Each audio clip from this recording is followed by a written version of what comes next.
আসসালামু আলাইকুম। হাদিস 59। একবার রাসূলুল্লাহ সাল্লাল্লাহু আলাইহি ওয়াসাল্লাম সাহাবীদের সঙ্গে একটি মজলিসে আলোচনা করছিলেন। এমন সময় একজন বেদুইন এসে জিজ্ঞাসা করল, কিয়ামত কখন হবে?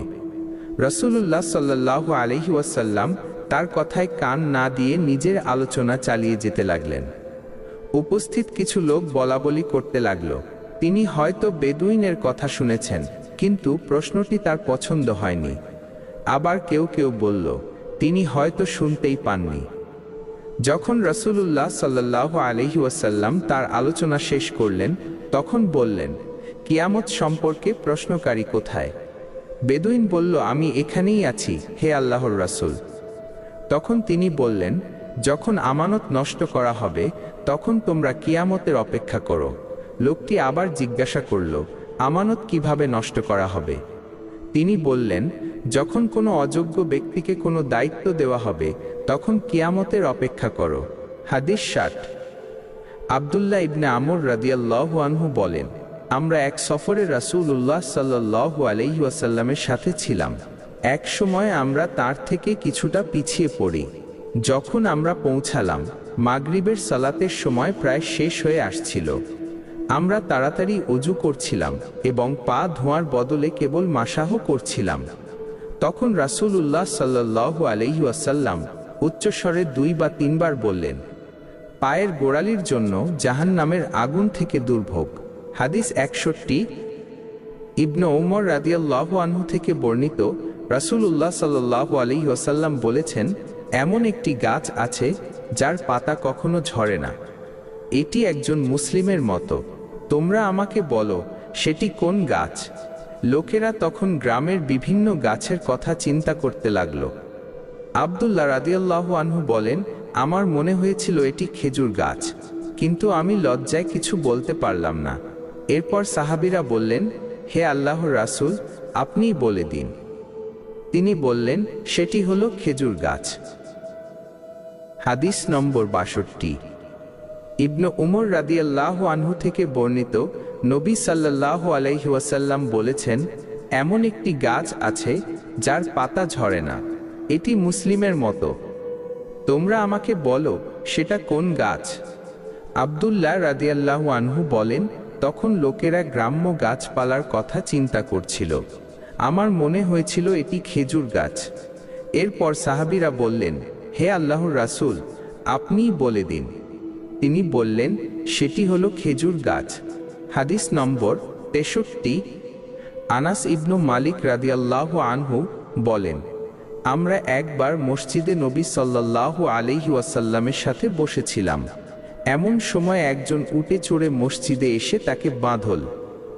এরপর সে সাহাবীদের কাছে জিজ্ঞাসা করল, তোমাদের মধ্যে মুহাম্মদ কে? নবী সাল্লাল্লাহু আলাইহি ওয়াসাল্লাম তখন তাদের মাঝে হেলান দিয়ে বসেছিলেন।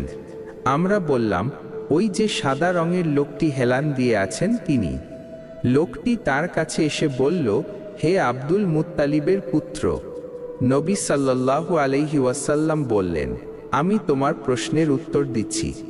লোকটি বলল, আমি আপনাকে কিছু প্রশ্ন করতে চাই এবং প্রশ্নে একটু কঠোরতা করব, তাই আপনি মনে কষ্ট নেবেন না। নবী সাল্লাল্লাহু আলাইহি ওয়াসাল্লাম বললেন, তোমার যা ইচ্ছা জিজ্ঞাসা করো।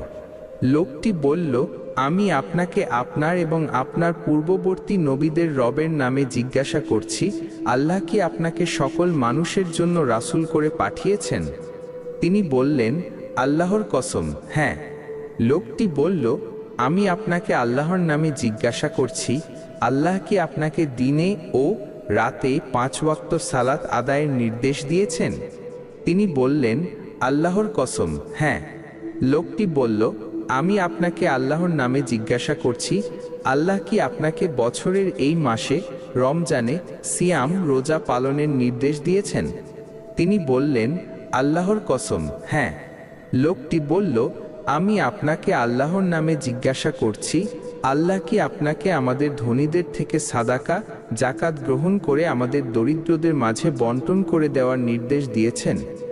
নবী সাল্লাল্লাহু আলাইহি ওয়াসাল্লাম বললেন, আল্লাহর কসম, হ্যাঁ।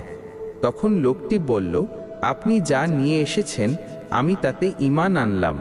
আর আমি আমার গোত্রের পক্ষ থেকে আপনার কাছে প্রেরিত প্রতিনিধি। আমি হলাম জিমাম ইবনু সা লাবা, বনু সা ইবনু বকরের ভাই।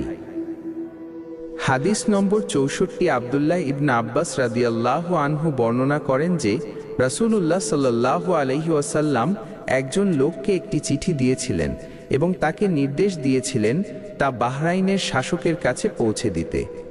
বাহরাইনের শাসক চিঠিটি পারস্যের সম্রাট কিসরার কাছে পাঠালেন। কিসরা চিঠিটি পড়েই তা ছিঁড়ে ফেলল। ইবনে আল মুসাইব বলেন, আমি মনে করি রাসূলুল্লাহ সাল্লাল্লাহু আলাইহি ওয়াসাল্লাম তখন তাদের ধ্বংস হওয়ার জন্য বদদুয়া অভিশাপ করেছিলেন। হাদিস নম্বর 65। আনাস ইবনু মালিক রাদিয়াল্লাহু আনহু বলেন, নবী সাল্লাল্লাহু আলাইহি ওয়াসাল্লাম একটি চিঠি লিখতে চেয়েছিলেন অথবা লেখার ইচ্ছা করেছিলেন। তখন তাকে বলা হলো যে তারা মোহর ছাড়া কোনো চিঠি পড়ে না। তাই তিনি একটি রূপার আংটি তৈরি করালেন যার ওপর মুহাম্মদ রাসূলুল্লাহ খোদাই করা ছিল।